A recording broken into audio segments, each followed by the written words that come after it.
اللہ تعالیٰ کا فیصلہ ہے، برحق ہے۔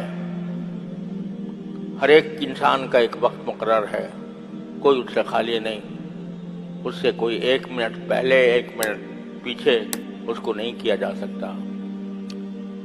اگر کوئی دنیا کی بڑی سے بڑی قربانی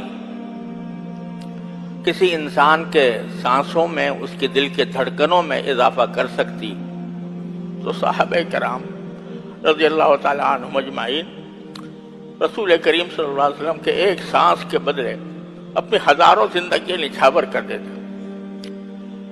لیکن جب آپ کا وقت آ چکا تھا، اللہم الرفیق الاعلی آپ نے فرمایا تو دنیا سے رخصت ہو گئے، اور کوئی بڑی سے بڑی قربانی بھی اللہ تعالیٰ کے اس فیصلے کو روک نہیں سکی۔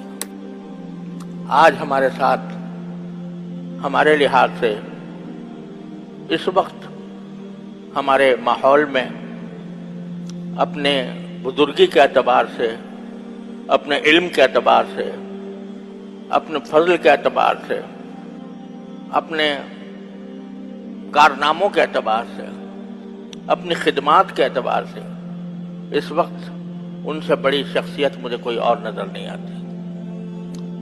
لیکن ہر بڑی شخصیت ایک وقت اس کو جانا ہوتا ہے۔ اللہ تعالیٰ نے الحمدللہ ان کو اس حالت میں اپنے پاس بلایا کہ ان کی الحمدللہ ان کے فیوض، ان کے شاگرد، ان کے علوم، ان کی کتابیں، ان کی تصانیف، ان کے فتاوی الحمدللہ ساری دنیا میں فیض پھیلا رہے ہیں۔ اس لیے جو ہرگز نمیتاں کہ دل زندہ شد بعشق، جس کو دل عشق سے، عشق الہی سے معمور ہو، وہ مرتا نہیں ہے۔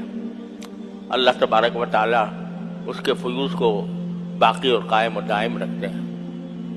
ہم سب کے لیے اس وقت صدمہ بہت بڑا ہے، لیکن اللہ تعالیٰ کے فیصلے پر راضی ہونا ہی ایک مومن کا نشان ہے۔ اس پر جب بھی صدمہ ہو تو انا للہ و انا الیہ راجعون کثرت سے پڑھنا چاہیے۔ اور میں آپ حضرات سے یہ درخواست کرتا ہوں، سب سے درخواست کرتا ہوں کہ جو وقت ہے اس کو زیادہ سے زیادہ ان کے ایصال ثواب کے لیے خرچ کریں۔ قرآن کریم کی تلاوت کر کے، نفلیں پڑھ کر، ذکر کر کے، تسبیحات کر کے، جس طرح بھی ہو ان کی روح پرفتوح کو ثواب پہنچانے کی کوشش کریں۔